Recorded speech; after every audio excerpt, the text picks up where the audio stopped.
Welcome students to the current lecture, to the today's lecture. Today we would be discussing about immune response to fungal infection. That means suppose if you happen to encounter with some fungal infection, that is a normal routine in everybody, sometimes, in one way or another way, they get infected with some kind of fungi. In that case, how are immune responses developed?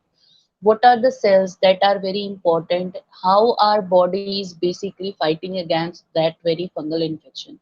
So today we would be discussing all of these concepts in detail.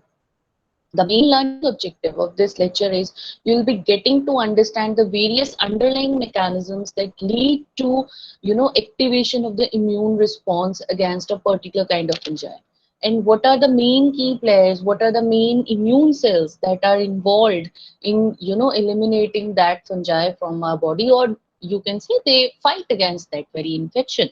So this is the main learning objective of today's lecture. So uh, moving on to the introduction part, fungi. However, fungi, they are a very diverse and ubiquitous group of organisms. That means they are present everywhere. You can say in our surroundings, in the air. There are many varieties of fungi that are circulating, but they will be only able to grow or infect a person when the conditions are favorable. However, there are immense, you can say, immense utilization or immense properties of fungi, immense bioactive properties of fungi. We use fungi for the, in the fermentation industry. They mainly use fungi. They use fungi for the penicillin production. That is the, the golden age of antibiotics was marked with the discovery of this penicillin. That everybody knows about it. However, on the earth, there are millions of fungi that have been known to exist. Out of those million of fungi, few fungi are, they have been reported to be the potential agents who can cause a human disease. Out of that, there are only 400 such type of fungi that are pathogenic to humans. That means they can infect the humans and they can cause different kind of diseases. However, all the study related to the fungi, that is known as mycology. The term is mycology. You can say the branch of science that deals with the study of fungi, their metabolism, their growth, their reproduction, their secondary metabolite, that everything is covered in mycology stream. However, the first human fungal disease that was discovered, it was ringworm. However, most of the fungi, those are pathogenic to humans. They are opportunistic in nature. Opportunistic means, as the name suggests, opportunistic. That means they will come into picture or they will come in action only when the conditions are favorable, when they will be finding a suitable opportunity. In that case, they will be able to affect the host body. And in most probable cases, what happens is, if some person's immunity is quite weak, or if a person is already suffering from a particular kind of disease, or you can say he or she is a immunocompromised person, in that case the fungal infection rate, these opportunistic pathogens at that time, they cause severe infections. However, all kind of fungal diseases, the any all kind of fungal diseases that are normally are reported in the humans, they are known as mycosis. However, how these mycosis or how these fungal diseases are categorized, there are three main parts. One is site of infection. That means at what site in the host body the fungi is infecting. Second is route, by which route basically they are trying to enter inside the host body. Third is virulence. That means the virulence part is, a primary one, or you can say a weak one, or it is a severe one. So let's discuss about it, these 3 points, that is site of infection, root, and virulence. If you talk about site of infection, so whether the fungi is basically infecting a person superficially means over to this part, even if whether it is able to infect the cutaneous surface, subcutaneous surface, or it is being able to infect deep inside the tissue. So this is the site of infection depending upon the severity of fungi or virulence part of fungi. Second is route of infection, how it is basically entering inside the host body and it is causing the disease. Now the route of infection, it can be exogenous and endogenous. Now exo means outside, endo means inside. That means the route of infection can be from external environment, or it can be that it is present inside the body but it is in quiescent stage, and then after getting the opportunity or when the immune system is weak, in that case the infection is being developed. Third is virulence, that whether the virulence ability, the whether the ability to cause infection, whether it is primary one or it is opportunistic. That means you suppose a person has encountered with a particular fungi, so, so in that case the immediate symptoms will develop. That is known as primary. If in the case the infection was there, but that fungi was basically present inside the body in the quiescent stage, or you can say in the inactive stage, and that case that very fungal infection is opportunistic, or the virulence is opportunistic, because basically it is infecting the person when the immune system is down. Now talking about the route of infection. Now, as we discussed, the site of infection can be superficial, cutaneous, subcutaneous. It can be deep or it can be systemic. Now the point is route of infection. What are the routes that through which a fungi or fungal spores that can infect a body? Now, infection, as I told you, it can happen either through exogenous or endogenous organism. Now, if you talk about exogenous means from external environment. In that case, the only route is nose. That means the fungal spores are basically inhaled through the nose or by the inhalation. This is the first source. Second is, suppose you happen to have some kind of injury in your hand or any part of the skin. In that case, the chances of fungal spores to be to enter inside the body through that very injury is very high. So in case of exogenous, there are two ways. That is either in the case of tissue injury or in the case of inhalation of the fungal spores. However, in case of endogenous organism, there are many commensal microorganisms that are basically colonizing our gut and our skin. But in that case, they would be, infecting the host body only when the situations are favorable. So this was about route of infection. Now, what are the predisposing factors? That what happens of how the environmental factors, play a role in mediating the fungal infection. In that case, moisture of environment is very important. Occupation, that what kind of work a person is doing. Metabolic status of the host, that means immune system, the power of immune system or the strength of immune system, and immune status of the animal. Now the point is moisture of environment. Now if you talk about when the environment is quite humid or some humidity is more, in that case the the chances of fungal infection is way higher as compared in the normal dry environment. If a person happens to work or it is dealing with some microorganism, in that case if the proper precautions are not being taken, in that case also fungal infection may happen. Metabolic status, if your metabolic capacity is not so strong, in that case also a infection may arise. If the immune system is quite down or it is quite weak, in that case also it may play a role. Now these are the few fungal pathogens and their host factors that are being infected. For example, candida, if it is affecting mucosal surface, in that case cell mediated immunity is basically impaired, the function is impaired. If in the case aspergillus is there, if aspergillus spores are inhaled, in that case neutropenia is happening. Neutropenia means the number of neutrophil or the count of neutrophils, that means our main soldiers of the immune system, the number or the count would be reduced.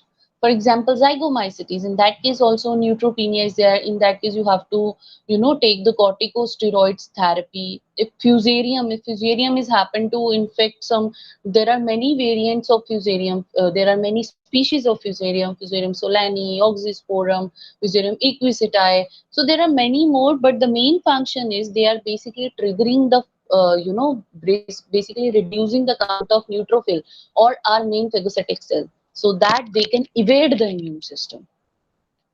Now, whenever suppose a fungal infection or a fungi happen to enter through any kind of route and it is trying to invade our immune system, then what are the barriers that they face? That means what barriers of innate immunity or adaptive immunity of a host body they can that control the most of the fungal infection. So in that case, if our defense mechanism or our immune system is quite strong, in that case the infection would be limited. That means there may be a situation that the symptoms are not developing at all, or the if some symptoms are developing after 1 or 2 days it is gone. So in that case your self defense mechanism is quite appropriate or quite adequate. But in case your immune system is not working properly or immune system is weak, in that case the chronic or systemic or fatal infection can happen. Because in the case of innate immunity, the starting barriers, for example our skin, physiological barriers, all of these things play a major role. But when you talk about adaptive immunity, once a fungal infection has crossed the innate immunity, at that time the adaptive immunity comes into play. In that case, there are two branches we have already discussed: humoral and cell mediated. How in case of humoral the response is less, that means antibody production is less, because the main key player is cell mediated immunity. Because if the humoral immunity have to come into picture or antibodies to be produced, in that case you need T helper cell activation. So in the case of cell mediated immunity, what happens is our T helper 1 subtype gets activated and it releases large number of interferon gamma cytokine, due to which an enhanced immune response is observed. However, it also produces T helper 2 cell and T regulatory cell that basically suppress the immune system. So basically, if cell mediated immunity is the major key player, or the cells involved in the CMIR immune mechanism, they are the main key players who can act against either deep-seated chronic fungal infection, that is basically being triggered by many kind of lymphocytes and they produced in response to that lymphokines and monokines. As you can see, in innate immune response, what would be the major key players? Macrophages, dendritic cell, neutrophils, complement fixation pathway. These are the main systems. But in case of adaptive, major cell is T cell, out of which T helper 1 cell, and there is one more T helper variant that is only active in case of fungal infection, that is Th17 cell. However, the local defense mechanism, whenever some fungal infection is there, in that case, our local mucosal immunity is very important, and as compared to a systemic cell mediated immunity, because both of these things in conjunction basically work against a fungal infection. The mucosal infection is basically prevented by many things. For example, slippery proteins. For example, lactoferrin, beta defenses, histamines, lysozyme, transferrins, immunoglobulin A, that is secretory IgA, that is basically present in the mucosal secretions. So these are the important cells or important proteins that basically help in conferring to the mucosal immunity. However, if some fungal infection is such of type in which the adhesion and growth of these bacteria, these fungi is basically blocked due to the production of these very mucosal immunity molecules. Because of that, these local defense mechanisms play a very important role. In case of innate immunity, as I discussed, the main key players or main barriers are skin epithelium. In that case, pH would be playing an important role. The enzyme lysozyme will be playing an important role. Our gastrointestinal tract pH, that is acidic, the enzymes released by that is very important. In case due to if you have inhaled some fungal spores, in that case, that spores first of all it could be trapped by mucosa. You can say a bolus would be formed and it would be excreted out from the mucosal surface, or you can say it would be coughed out. Similarly, there are many surfactant proteins in the lungs also, because if it is able to transport, or it is able to move to that organ, in that case there are many mucosal mechanisms or many innate molecules, innate immunity molecules, that play a major role in conferring to that very function, that very fungal infection.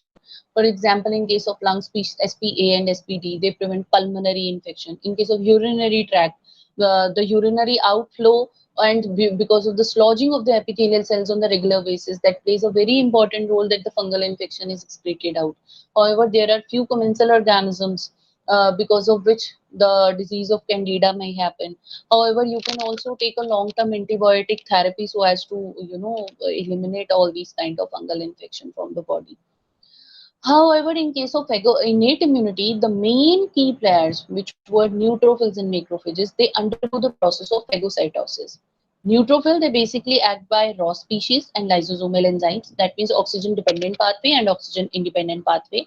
In case of natural killer cell, the major are cytolytic enzymes, that is perforin and Bren enzymes, and interferon gamma, that basically stimulate the macrophages to kill the pathogens.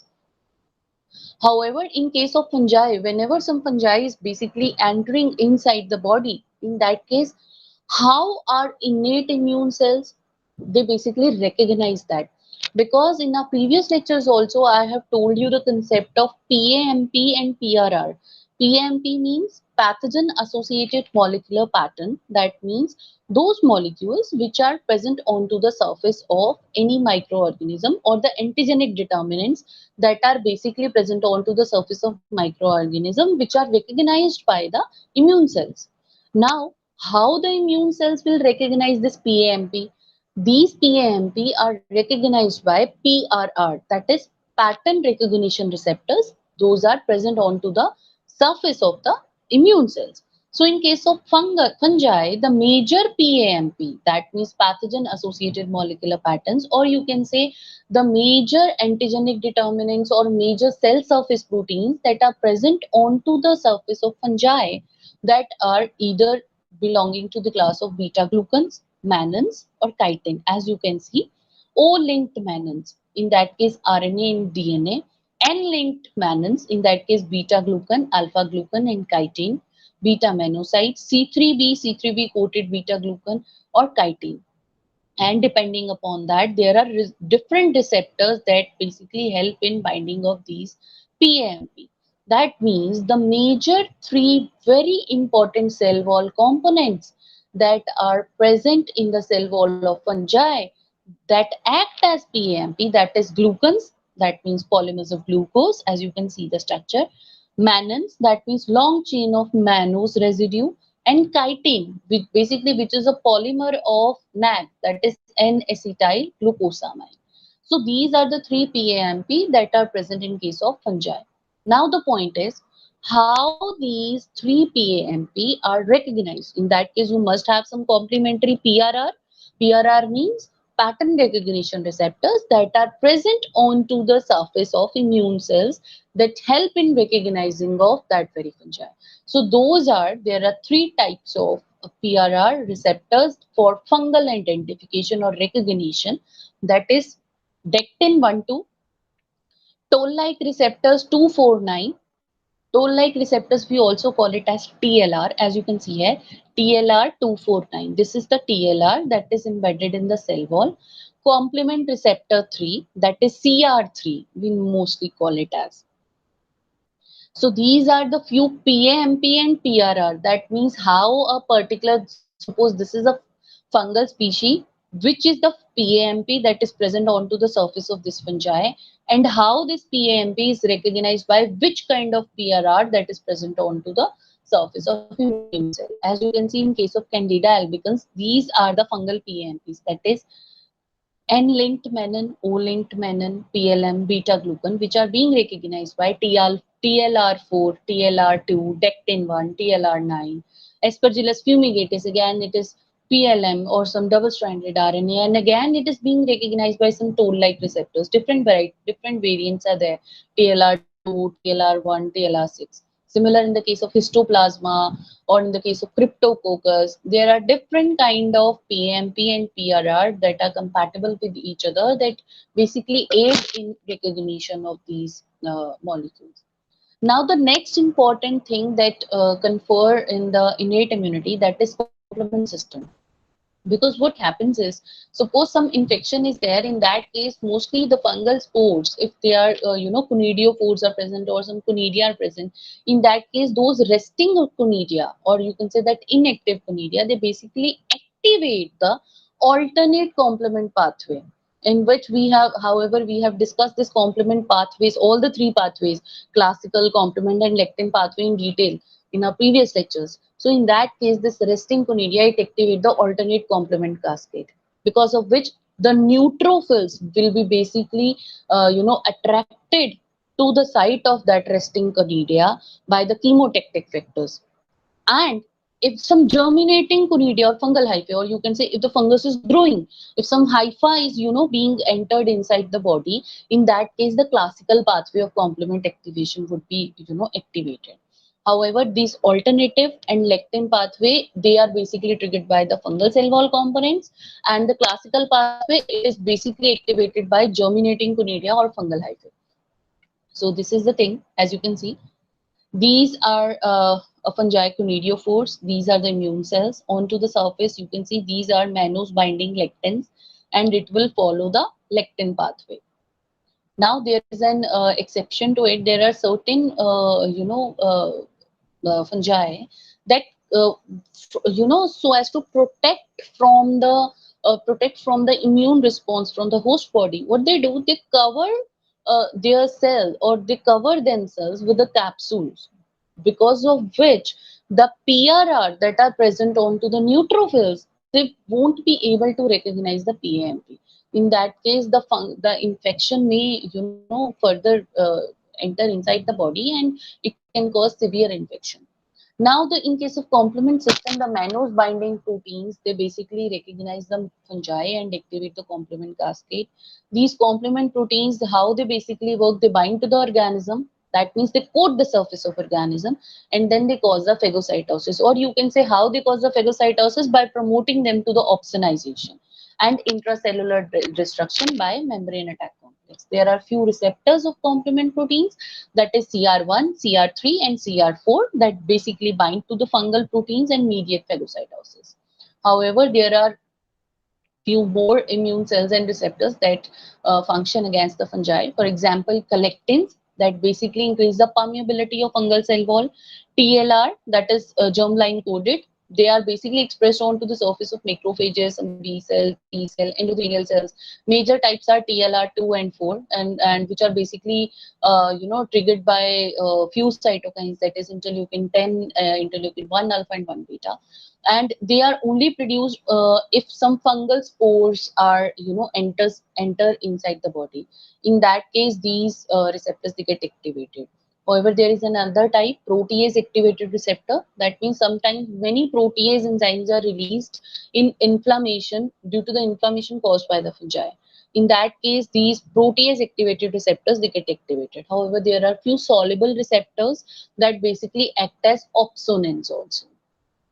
Now, the point is how the neutrophils combat this fungal infection. Basically, neutrophils express T cell receptors and dectin-1. They are the first cell.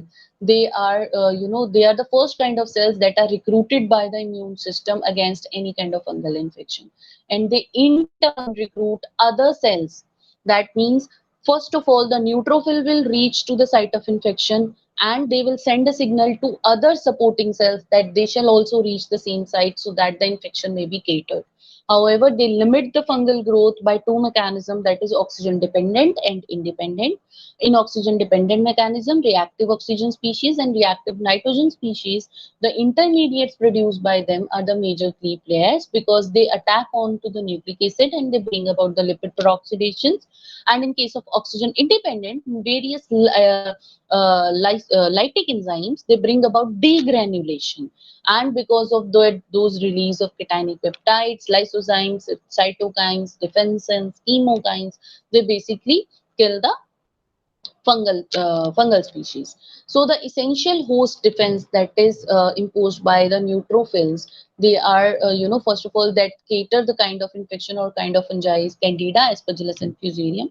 However, this thing is also found to be administered in case of cancer therapy also, because at that time the person who is the neutropenia is the condition whenever a particular person is having some cancer therapy. In that case, that means neutrophil count is quite less. So at that very point, the person is more prone to the infection of Aspergillus and Candida because of the low neutrophil count. Another is dendritic cell, that is an antigen presenting cell. They have the major instrumental role because they link the innate immune response with the adaptive response against a range of fungal pathogens, including Aspergillus fumigatus, or whether you say Cryptococcus neoformis or Candida albicans. Because what they do, these dendritic cells, because they are antigen presenting cells, the main function is to recognize the antigen, capture it, ingest it, then process it and present onto the surface so that it can be recognized by T helper cell. So what dendritic cells do? They ingest the yeast, and after processing they present the peptides of this yeast onto the surface to the CD4 positive T helper cell, and they induce the pathway of T helper 1 pathway, while if some hyphae are there, in that case Th2 response is triggered.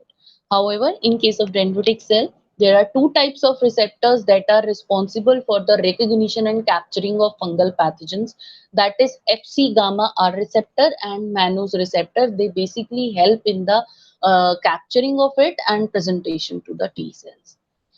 Along with that, there are many other dendritic cells, that means immature dermal dendritic cells. They are basically the first line of defense because they express C-type lectins or Langerhans integrin receptor that bind to the fungus PAMP.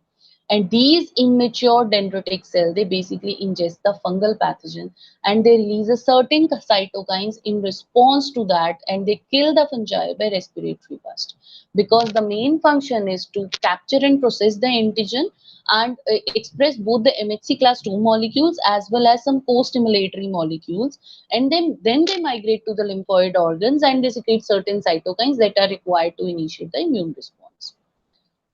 Now, how the macrophage plays the role? Basically, the main function is phagocytosis, that means destruction of fungi. In that case, the opsonization of fungi is basically triggered by the release of antibody as well as by complement proteins. That means the main function of macrophage then transform them into an antigen presenting cell, and they present the fungal peptide to the CD4 positive and CD8 positive cell. That means T helper cell and cytotoxic T cell. However, depending upon the localization of macrophages, they have been named as such. For example, alveolar macrophage that are basically developed in case of respiratory infection. For example, in case of Aspergillus fumigatus infection. If it is also involved in the granuloma, that means a large giant cell is formed due to the fusion of all these macrophages that have ingested the fungi so as to destruct it. Then macrophages are also found to be active against various kinds of Cryptococcus and Pneumocystis.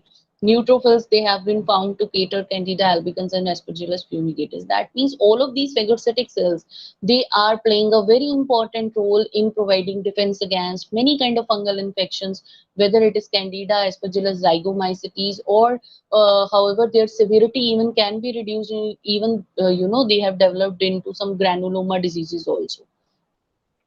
So for let's take up an example. Suppose an AIDS patient. If a person is having AIDS, now in that case, because that person is immunocompromised, in that case, the AIDS patient that suffer from increased incidence of mucosal candidiasis or some other fungal infections, for example, infection from cryptococcus or infection from histoplasma. In that case, suppose this is the HIV positive person. In that case, the immune system is already weak. That means the count of T helper cell is already low. But if a fungal infection happens to infect there, in that case, the immune response would not be so fast because the immune cells are already low in number. So such kind of persons, they are more, susceptible to fungal infection. Another point is humoral immunity. That means how our humoral immune response, that means antibody production, they basically play a role. even though there are many antibodies that are produced against different kind of fungi and they're to cater the fungal infection. However, these antibodies basically provide an assistance in clearing the fungal pathogen through the opsonization process, because by opsonization with the help of complement proteins is the major pathway that comes under the humoral immunity, and this is major functional against candida and cryptococcus. However, these antibodies are also found to be a very important tool if you want to diagnose that which kind of fungal infection is there. That means it is very important in case of fungal serodiagnosis also. Next is hypersensitivity. Sometimes if some dermatophyte or those kind of fungi that can infect our skin, our nails, our hairs, those are known as dermatophyte. If due to some if a dermatophyte infection is there, because of that some fungus free skin lesions of different kind of morphological features, they spread all over the body and you are not able to recognize that. That is basically due to the activation of or due to the triggering of hypersensitivity response against that very fungi. These reactions are known as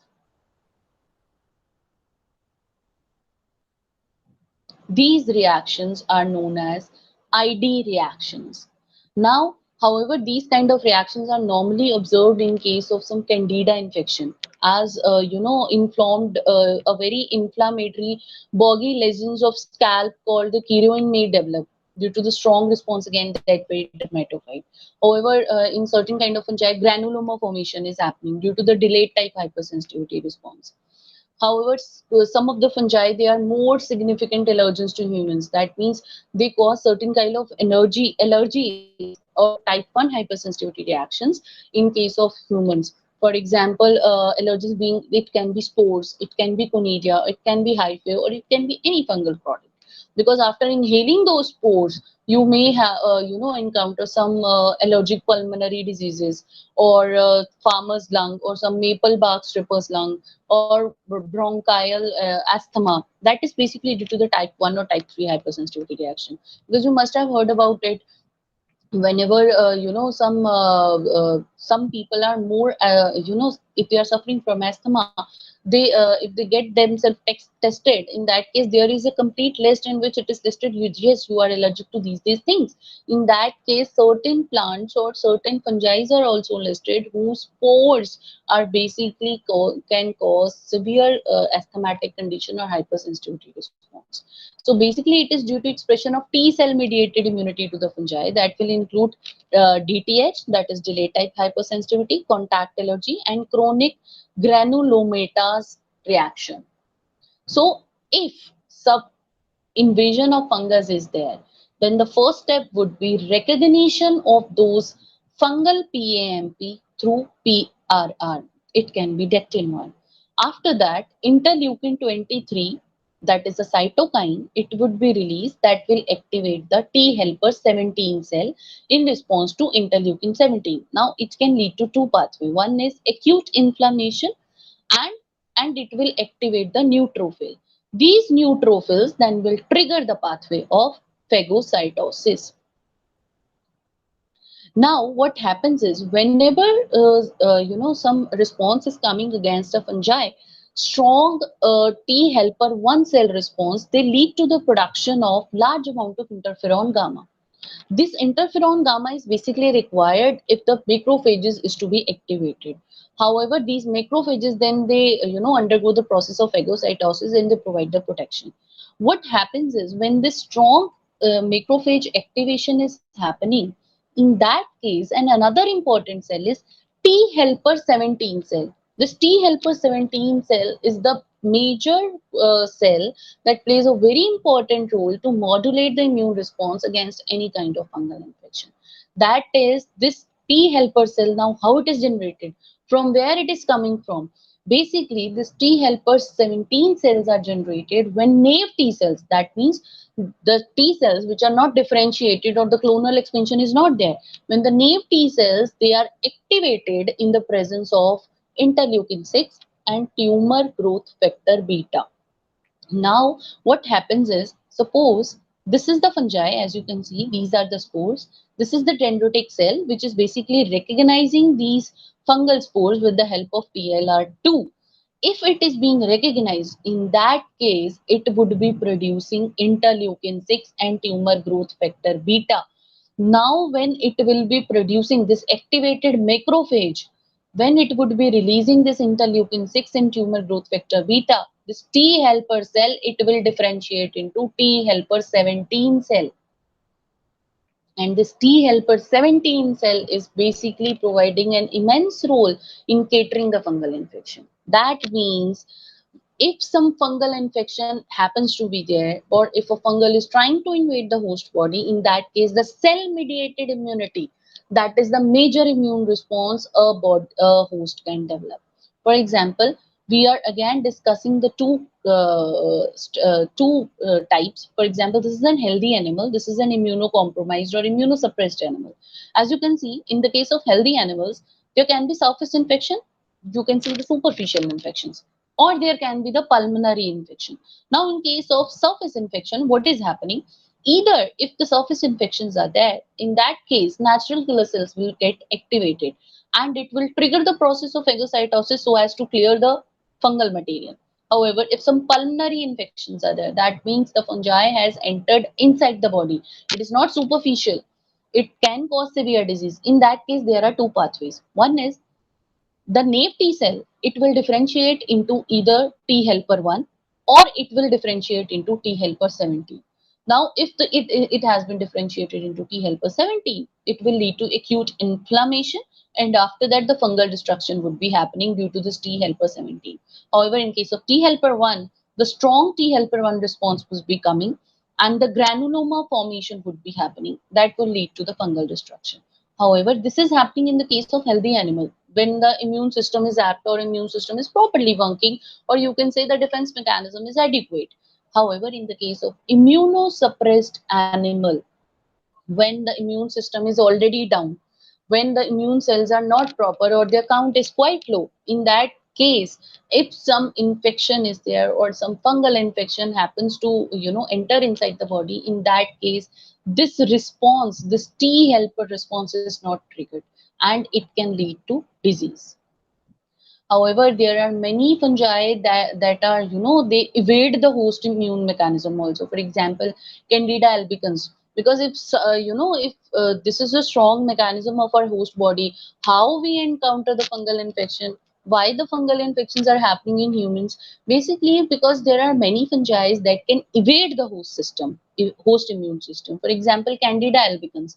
Basically, what it does, it binds to the TLR2, that is, it binds to the toll-like receptor 2, and it releases interleukin 10, and that lead to the generation of T regulatory cell and T helper 2 cell. And what is the function of this T regulatory cell and T helper 2 cell? To suppress the immune response. Now, if the immune response is suppressed, Candida will infect. Similar is the case of Aspergillus fumigatus. It also transformed to the hyphae, because of which TLR4 recognition is lost, but TLR2 is intact. Because of that, interleukin 10 is released, and again the process is repeating. So this is the complete, immune response, that how our body, try to fight against any kind of fungal infection, and how the different kind of fungi can basically evade the host system. These are the few MCQs pertaining to this lecture, which are already uploaded onto the LMS. You people can attempt it from there. Thank you so much for listening. In the next lecture, we will be talking about immune response against virus infections. Thank you.